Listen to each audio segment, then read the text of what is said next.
I want to talk about Elon because Elon obviously is a big fan of your site. It's someone that you've gotten to know personally over time. You've written blog posts about him, but I'd love to jump into what you've learned from him and his kind of psyche and how other people can be more like Elon. Like how can they be more, have that entrepreneurial kind of spirit? And what do you think the magic sauce is there? Yeah.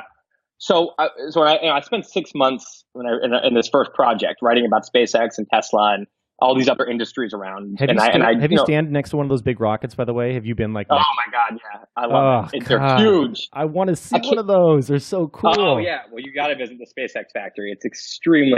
It's unbelievable. I haven't yet seen the Mars transporter, but I don't think many people have. But So you like? Did you it go was inside of one? Did you walk next to the engines? Like, was it? I was able to kind of step up on the ladder and look in. I've been in the seat of a. I went into the seat of the Dragon 2, which is going to be the that takes humans to the space station and cargo to Mars. It's not going to be the transport that takes 100 people to Mars, but yeah, it's extremely advanced. It's awesome. I mean, it couldn't be.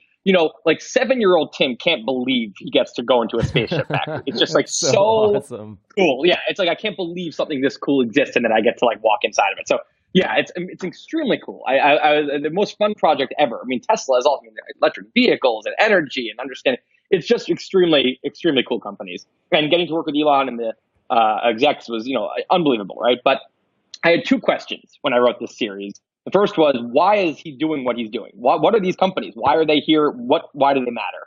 And the second question, which is was why is he able to do what he's doing? Who the hell can start PayPal, then start SpaceX and Tesla, then start OpenAI on the side, while also Solar City, while also Boring company. trying to change the way we transport around cities, and then start Neuralink, a brain machine interface company to try to make us AI. It sounds like a crazy person, but he's genuinely making groundbreaking, world-changing progress in each of these. I mean, the proof is in the pudding here. So to me, I'm like, this dude has something going on, and it was hard to believe that he's just so smart and driven, because there would be a lot more Elon Musks, right? If Hmm. there was just intelligence and drive, there's something else. And so actually, I started to look at what is the secret sauce, and the very first taste I got of what I think it is, I got from your podcast, Foundation, your interview with him. You asked him a question, what would your advice be, or sort of some version of that question. He talked about, I think it's important to reason from first principles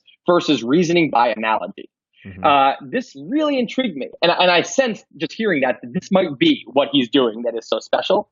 And so I dug in and I really looked for that distinction in the way he talked, in the decisions he made, in the watched other interviews with him, including my own discussions, and I tried to kind of assess, how does this guy reason, and is it different? And the answer, I think, is overwhelmingly yes. I think it is different than the way that we reason. And so I looked further into this concept, and the best way I can describe like reasoning from first principles versus reasoning by analogy is, I like to use an example of like in the 1600s, you had two camps for geologists. So you had the camp that said, they looked at the Grand Canyon and said, well, we know that the earth started 6,000 years ago because the Bible tells us that. So that's a fact. Now, we also see seashell fossils here. What does that mean? It must be the biblical flood. They would come up with some kind of logic that connected what they thought was definitely truth to what they observed. And every theory they had to fit into that structure. Sure. Then there was the second camp who said, well, we don't know anything. Let's not believe the Bible. Let's not believe anything anyone says.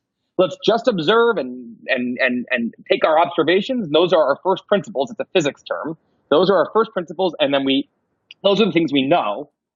And then we will use those as the puzzle pieces with which to kind of construct a conclusion. And their conclusions very quickly brought them back to the earth being 5 billion years old. That's the scientific method. It's, you take your evidence, you use it as, you build a hypothesis, you test it, you eventually get to a conclusion, and it's just a theory, it's never a law, and there's always room for new evidence to come in, and if it does, then it might change your conclusion, etc. I think that today, most of us, most people probably listening to this podcast identify with the science geologists. They say, well, I'd be like that. I wouldn't just look at the Bible. Of course, I would observe. And yet, I think in like so many parts of our lives and so much of what our decisions and the way we think, we are being flood geologists. We have a Bible in our hand that we believe as our starting point, and that Bible can be conventional wisdom.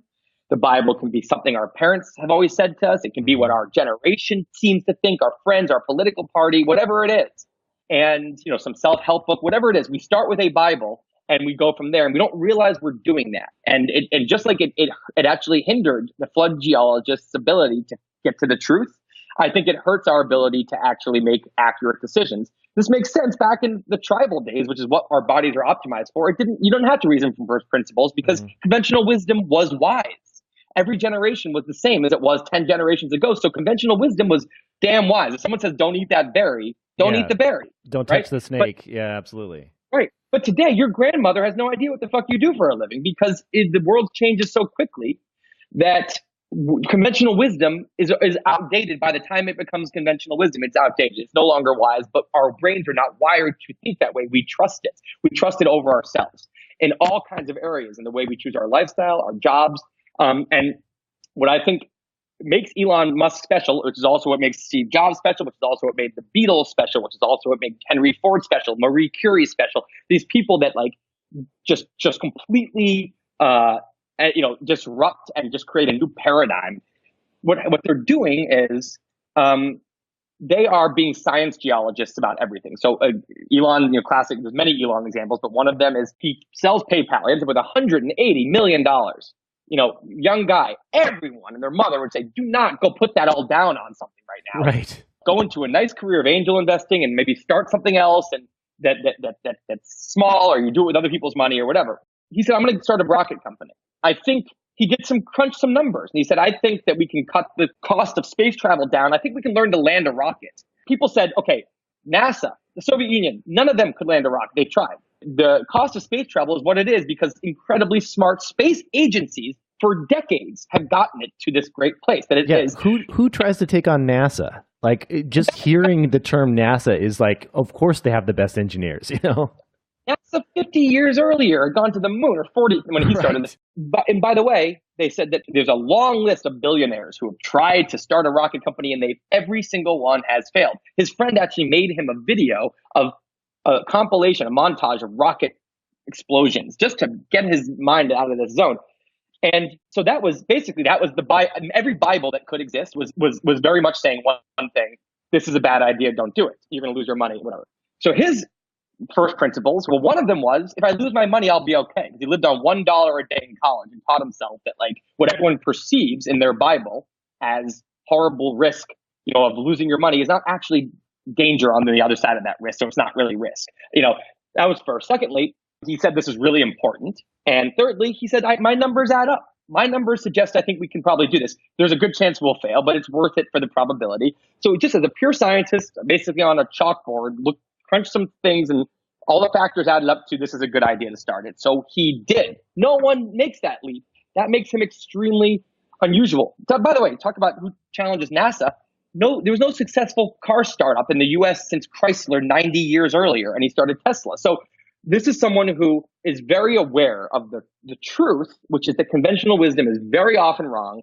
He's also aware that someone who reasons from first principles, like any bold scientist, is going to fail most of the time, a lot of the time, but they're going to succeed in ways that no one has ever succeeded before. When they do, it's going to be original. And he understands that failure is not a big deal and that it's worth it to whatever. So all that together makes him, it sounds like I'm just saying obvious things. I think our wiring is so contrary to that because we're not optimized for 2017 life that I think it makes him like one in a million. And then you combine that, of course, with he's a very talented, very hardworking, very driven guy. But I think you look at Steve Jobs, he didn't say, let's build a phone. So what should our keyboard look like? Let's make it an Apple-y, fresh keyboard. Let's make it cooler looking than any other keyboard. No, he said, what should a mobile device be? Let's ignore everything else. I don't care what Nokia is doing. I don't care what's succeeding out there already. And by the time they were done puzzling with their first principles, there was no keyboard. And then, of course, everyone copies them because they come up with something new. So you can just look at example after example of people who weren't geniuses. Edison failed 700 times. It's just that they understood that, it's like a cancer researcher. You don't want the cancer researcher who's scared to fail, so he only wants to do experiments that have already succeeded and do little iterations. You want someone who's rolling their sleeves up, getting their hands dirty, and just saying, let's try a bunch of stuff. And that's what the entrepreneurs and the artists. So that to me is it. When I was doing that foundation series, one of the themes that I saw that was pretty common is that all these entrepreneurs that have been really successful, they consider failure really, failure is such a like negative term to so many people, but they just consider it learning. Like failure is just admitting that you've learned something. Yeah, I mean, if you're again trying to cure cancer of some kind, and you do an experiment, and you think it's first of all you think it's good, and someone says actually your experiment is flawed. Here's why. That's called negative feedback, right? The cancer researcher says, "Oh, thank you. You just made my Right. experiment better." Right? In the And real save world, we them a get bunch of negative feedback. time. Yeah, we call people an asshole in the real world for it, and we don't want to hear it. Right. It makes no sense. It's not how you actually. And then likewise, if a cancer researcher tries something and it fails, he's okay, good, another puzzle piece in the puzzle, as opposed to saying, oh God, this failed. I'm a terrible scientist. I'm so embarrassed. Everyone's talking about me. I need like, why did I ever take that risk? It makes no sense. And if you had that attitude, you'd be a horrible cancer researcher. So I just think it's obvious when you think about a scientist in the lab, and somehow it's not intuitive to us, the same lesson when we think about, entrepreneurs or again, artists or a lot of people trying a lifestyle innovation, whatever it is. I think that it's not obvious, but yet if you just take a step back, you realize that it's not any different. And the cancer researcher, by failing, nothing happened. He didn't starve to death, and neither will people. A little bit of embarrassment, maybe big deal. I don't know. So, have you ever been with Elon when he's trying to kind of select an idea? I would imagine when you have these, 6, 7, whatever companies he has going on now at the same time, there has to be a lot left on the cutting room floor, right? There's probably dozens or hundreds of different ideas that he's looked at or potentially evaluated.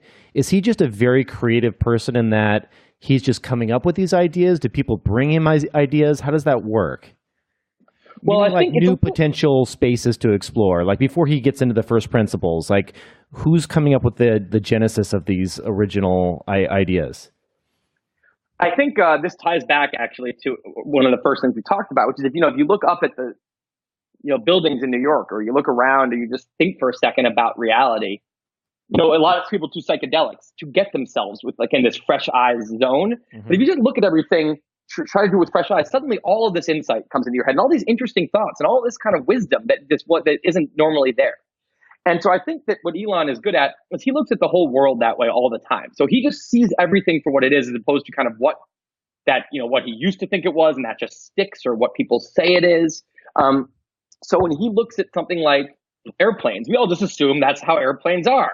There needs to be that little tail that goes up on the side, and the wings are the way they are for some obvious genius reason. That's reasoning by analogy. That's saying things are the way they are for a good reason, and I shouldn't. And if I think that's wrong, it's because I'm missing something. Mm-hmm. So he doesn't think that way. So he looks at an airplane and says, what should an airplane be? And before you know it, he has this idea, which is the real idea he does have. So to talk about cutting room floor, electric aircraft that are vertical takeoff and landing, that go above high enough, 80,000 feet instead of 35,000, where the air is thin enough that they can go way faster and get across, New York to LA in 2 hours, 2.5 hours, and using no fossil fuels in the process. That's something that you only think about in the first place if you're looking at everything as this is, again, to bring Steve Jobs back again. He has this quote that there's this key lesson in life, that everything you see around you that you call life was built by and designed by people no smarter than you. Mm-hmm. People only have a few decades, and no one's wise yet in a few decades, and everyone's just taking their best crack as amateurs. And then things stick, though, because of the reasoning by analogy concept. Everyone just then assumes that's the best way, that's how it's done, and no one challenges it. And actually, if you just look at the world that way and say this airplane is the way it is, probably because someone in the 40s or 50s took a first crack and it just kind of stuck. Gas cars are gas cars because that's what started. And then everyone just started reasoning by analogy, even though electric cars are a much better idea. And so I think when you're looking at things that way, ideas are going to pop out all over the place. Everything you see is, well, everything can be better. Now, how? And so, yes. And he's also has an amazing understanding of physics, better than almost anyone. This is where he's, I think, could be called like a very legitimate genius in his understanding of engineering and just how physics and engineering work. Like he can see it in his head in like ways that other people can't. So I think when you combine those two things, along with a deep understanding of how the business world works, how, money flows, how actual, economies work, you combine all those and you can just look at anything and probably immediately think of, well, this would be better if. Mm-hmm. So he's driving to work and he's thinking about tunnels, and he's flying in a plane. He's thinking about vertical takeoff and landing planes.